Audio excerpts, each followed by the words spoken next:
నందికేశ్వరుడు ఇట్లు పలికెను.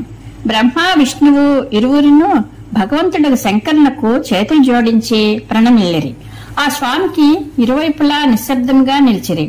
తరువాత వారు అచ్చట సాక్షాత్తు ప్రకటితుడైన పూజనీయుడగు మహాదేవునకు ఒక ఉత్తమ ఆసనమును అమర్చి పవిత్రమైన పురుష వస్తువులతో ఆ స్వామిని పూజించిరి. చాలా కాలము వరకు వికృత భావము పొందనటువంటి సుస్థిరముగా నుండి వస్తువులను పురుష వస్తువులు అందరు. కొంతకాలము మాత్రమే నిలిచి క్షణభంగరమైన వస్తువులను ప్రాకృత వస్తువులు అని చెప్పుదురు. ఈ విధమైన వస్తువులను రెండు రూపములను తెలుసుకునవలను. హారములు, మూపురములు, కేయూరములు, కిరీటము, మణులతో శోభాయమానమైన కుండలములు, యజ్ఞోపవీతము, ఉత్తరీయ వస్త్రము, పుష్పమాల, పట్టు వస్త్రము, హారము, ముద్రిక, పుష్పము, తాంబూలము, కర్పూరము, చందనము, సుగంధ ద్రవ్యము, అనులేపనము, ధూపము, దీపము, తెల్లని గొడుగు, వ్యజనము, ధ్వజము, విసనకర్ర ఇంకా ఇతరములైన దివ్యకానుకల ద్వారా పూజించిరి. ఆ వైభవము వాక్కునకు మనస్సునకు అతీతమైనది.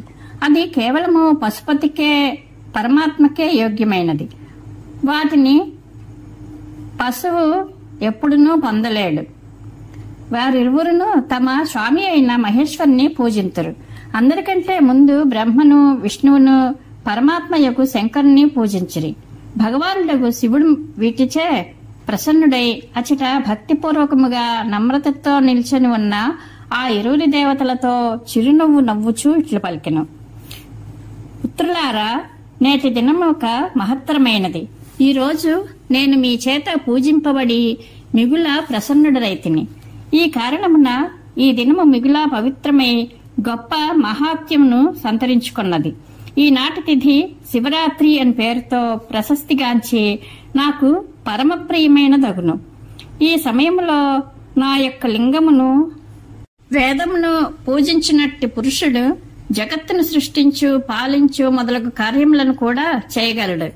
శివరాత్రి రోజు రాత్రింబవళ్లు నిరాహారుడై ఉపవాసం నుండి జితేంద్రుడై తన శక్తి కొలది నిశ్చల భావముతో శాస్త్రోక్తముగా నన్ను పూజించడి వానికి కలుగు ఫలమును వర్ణించదను వినుడు. నిరంతరము 1 సంవత్సరము నన్ను పూజించువానికి కలుగు ఫలమంతయు కేవలము శివరాత్రి నాడు నన్ను పూజించిన వానికి అప్పటికప్పుడే ఆ ఫలము లభించును.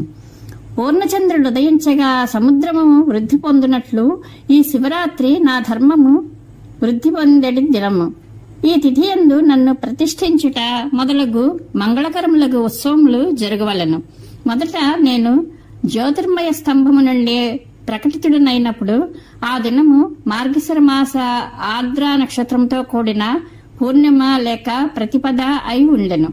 మార్గశిర మాసమునందు ఆర్ద్ర నక్షత్ర సమయమున పార్వతితో కూడిన నన్ను దర్శించినను లేక నా విగ్రహమును లేక నా ఆకారమును లేక లింగమును దర్శించినవాడు నాకు కార్తికేయుని కంటే కూడా మిక్కిలి ప్రియుడగును. ఆ శుభదినమున నా దర్శన మాత్రము చేత సంపూర్ణ ఫలమును పొందను. నన్ను దర్శించి నన్ను పూజించినచో లభించు ఫలము వాక్కు ద్వారా వర్ణించనలవి కాదు. అచట నేను లింగరూపమున ప్రకటితుడనై పెరిగి పెద్దవాడనైతిని కనుక ఆ లింగము కారణముగా ఈ భూతలము లింగస్థానము అనే పేరుతో ప్రసిద్ధమైనది. ప్రపంచమునందలి ప్రజలు దీనిని దర్శించి పూజించుటకు అనువుగా ఈ అనాది అనంతమైన జ్యోతిస్తంభము లేక జ్యోతిర్మయ లింగము మిక్కిలి చిన్నదైపోవును. ఈ లింగము అన్ని విధములైన భోగములను సులభముగా సమకూర్చును. భోగానుభవములను మోక్షమును పొందుటకు ఇది ఒకే ఒక సాధనము. దీని దర్శనము, స్పర్శ, ధ్యానము ఈ ప్రాణులను జనన మరణములను బాధల నుండి ముక్తిని కలిగించును. అగ్నిపర్వతము వలె ఇచ్చట ప్రకటితమైన ఈ శివలింగ కారణమున ఈ స్థలము అరుణాచలము అను పేరుతో ప్రసిద్ధి చెందును. ఇచ్చట అనేకములైన గొప్ప గొప్ప తీర్థములు వెలయును. ఈ స్థలమునందు నివసించిన లేక మరణించిన ఎడల జీవులకు మోక్షం కూడా లభించును. సకల నిష్కలములు 2 రూపములు నావే, ఇతరులకెవ్వరికి అట్టి రూపములు లేవు. మొదట నేను స్తంభ రూపమున ప్రకటితుడనైతిని, తదుపరి నా ఈ రూపమున సాక్షాత్కరించితిని. బ్రహ్మభావము నా నిష్కల రూపము, మహేశ్వర భావము సకల రూపము. ఈ రెండును నా సిద్ధరూపములే. నేనే పరబ్రహ్మ పరమాత్మను. కలతో కూడినది అకలమైనది రెండును నా ఈ స్వరూపమే. బ్రహ్మరూపుడనగు కారణమున్న నేనే ఈశ్వరుడను. జీవులను అనుగ్రహించుట మొదలగినవి నా కార్యములు.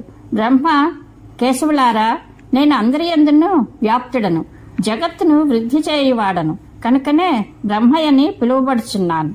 సమరూపముతో సర్వత్రా స్థితుడనై వ్యాపకుడనై ఉన్నాను కనుక సకలమునకును ఆత్మను.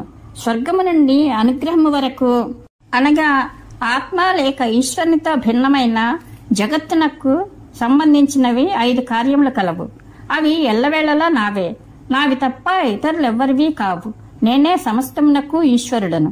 మొదట నా బ్రహ్మరూపమును బోధపరచుటకు నిష్కల లింగముగా ప్రకటితుడనైతిని.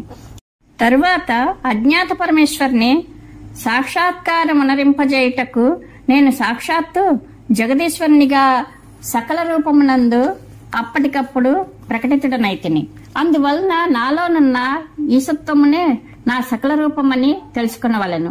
నా ఈ నిష్కల స్తంభము నా బ్రహ్మ స్వరూపమును బోధపరుచున్నదిగా ఎరుంగవలెను. ఇది నా యొక్క లింగమే, చిహ్నమే. మీరిరువురు ప్రతిదినము ఇచ్చట ఉండి దీనిని పూజింపుడు. ఇది నా స్వరూపమే, నా సామీప్యమునకు చేర్చు సాధనము. లింగమునకు లింగికి ఎప్పుడునూ భేదం లేదు కనుక ఈ లింగమును మహాత్ములైన వారు కూడా పూజింపవలెను. ఉపాసకుడు నాతో సమానత్వమును పొందింపజేయు ఫలము నా లింగమును స్థాపించిన దాని వలన పొందును. ఒకదాని తరువాత ఒక శివలింగమును స్థాపించినచో నాతో ఏకమగును. సాధ్యమోక్షము ఫలము లభించును. ప్రధానముగా శివలింగమును స్థాపించవలను. మూర్తిని స్థాపించుట దానికంటే గౌణకర్మ యగును.